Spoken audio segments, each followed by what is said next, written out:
नमस्कृत्य नरं चैव नरोत्तमं देवीं सरस्वतीं व्यासं ततो जयमुदीरयेत्। ओम नमो भगवते वासुदेवाय, ओम नमः पितामहाय, ओम नमः प्रजापतिभ्यः, ओम नमः कृष्णद्वैपायनाय, ओम नमः सर्वविघ्नविनायकेभ्यः।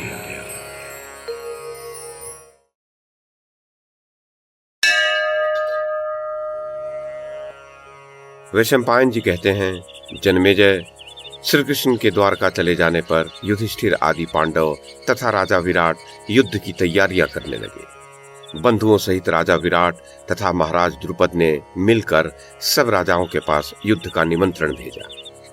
पांडवों, विराट तथा द्रुपद के संदेश से दूर दूर के महाबली नरेश बड़े हर्ष और उत्साह में भरकर वहां आने लगे। जन्मेजय, पांडवों के यहाँ विशाल सेना एकत्र हो रही है, ये सुनकर धृतराष्ट्र के पुत्रों ने भी भूमिपालों को बुलाना आरंभ कर दिया। राजन, इस प्रकार कौरवों तथा पांडवों के उद्देश्य से दूर दूर के नरेश अपनी सेना लेकर प्रस्थान करने लगे।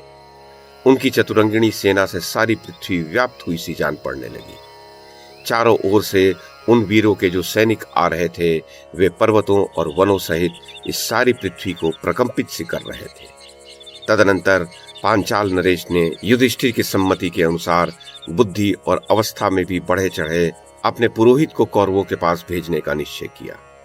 राजा द्रुपद ने पुरोहित से कहा, पुरोहित जी, समस्त भूतों में प्राणधारी श्रेष्ठ है, प्राणधारियों में भी बुद्धिजीवी श्रेष्ठ है, बुद्धिजीवी प्राणियों में भी मनुष्य और मनुष्यों में भी ब्राह्मण श्रेष्ठ माने गए हैं। ब्राह्मणों में विद्वान, विद्वानों में सिद्धांत के जानकार, सिद्धांत के ज्ञाताओं में भी तदनुसार आचरण करने वाले पुरुष तथा उनमें भी ब्रह्मवेत्ता श्रेष्ठ है। मेरा ऐसा विश्वास है कि आप सिद्धांत वेत्ताओं में प्रमुख हैं। आपका कुल तो श्रेष्ठ है ही, अवस्था और शास्त्र ज्ञान में भी आप बढ़े चढ़े हैं। आपकी बुद्धि शुक्राचार्य और आंगिरस के समान है। दुर्योधन का आचार विचार जैसा है वह सब भी आपको ज्ञात ही है। कुंती पुत्र पांडुनंदन युधिष्ठिर का आचार विचार भी आप लोगों से छिपा नहीं है। धृतराष्ट्र की जानकारी में शत्रुओं ने पांडवों को ठगा है। विदुर जी के अनुनय विनय करने पर भी धृतराष्ट्र अपने पुत्र का ही अनुसरण करते हैं। शकुनी ने स्वयं द्यूत के खेल में प्रवीण होकर ये जानते हुए भी कि युधिष्ठिर द्यूत के खिलाड़ी नहीं हैं, वे क्षत्रिय धर्म पर चलने वाले शुद्धात्मा पुरुष हैं, उन्हें जानबूझकर द्यूत के लिए बुलाया। उन सब ने मिलकर धर्मराज युधिष्ठिर को ठगा है। अब वे किसी भी अवस्था में स्वयं राज्य नहीं लौटाएंगे, परंतु आप राजा धृतराष्ट्र से धर्मयुक्त बातें कहकर उनके योद्धाओं का मन निश्चय ही अपनी ओर फेर लेंगे। विदुर जी भी वहां आपके वचनों का समर्थन करेंगे तथा आप भीष्म, द्रोण एवं कृपाचार्य आदि में भेद उत्पन्न कर देंगे। जब मंत्रियों में फूट पड़ जाएगी और योद्धा भी विमुख होकर चल देंगे, तब उनका प्रधान कार्य होगा पुनः नूतन सेना का संग्रह और संगठन। इसी बीच में एकाग्र चित्त वाले कुंती कुमार अनायासी सेना का संगठन और द्रव्य का संग्रह कर लेंगे। जब वहां हमारे स्वजन उपस्थित रहेंगे और आप भी वहां रहकर लौटने में विलंब करते रहेंगे, तब निसंदेह वे सैन्य संग्रहण का कार्य उतने अच्छे ढंग से नहीं कर सकेंगे। वहां आपके जाने का यही प्रयोजन प्रधान रूप से दिखाई देता है। ये भी संभव है कि आपकी संगति से धृतराष्ट्र का मन परिवर्तित हो जाए और वे आपकी धर्मानुकूल बात स्वीकार कर लें। आप धर्मपरायण तो हैं ही, वहां धर्मानुकूल व्यवहार करते हुए कौरव कुल में जो कृपालु वृद्ध पुरुष हैं, उनके समक्ष पूर्व पुरुषों द्वारा आचित कुल धर्म का प्रतिपादन एवं पांडवों के क्लेशों का वर्णन कीजिएगा।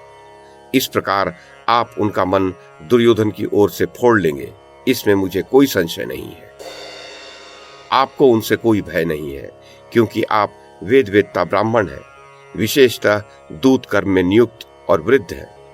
अतः आप पुष्य नक्षत्र से युक्त जय नामक मुहूर्त में कुंती नंदन युधिष्ठिर के कार्य की सिद्धि के लिए कौरवों के पास शीघ्र जाइए।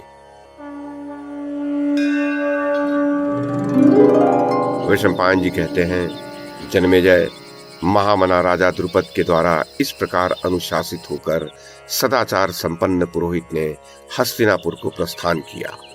वे विद्वान तथा नीति शास्त्र और अर्थशास्त्र के विशेषज्ञ थे। वे पांडवों के हित के लिए शिष्यों के साथ कौरवों की राजधानी की ओर प्रस्थित हुए।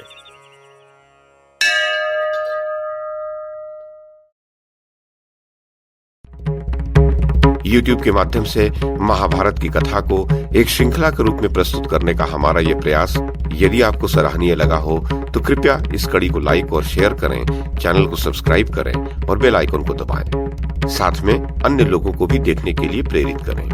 धन्यवाद और नमस्कार।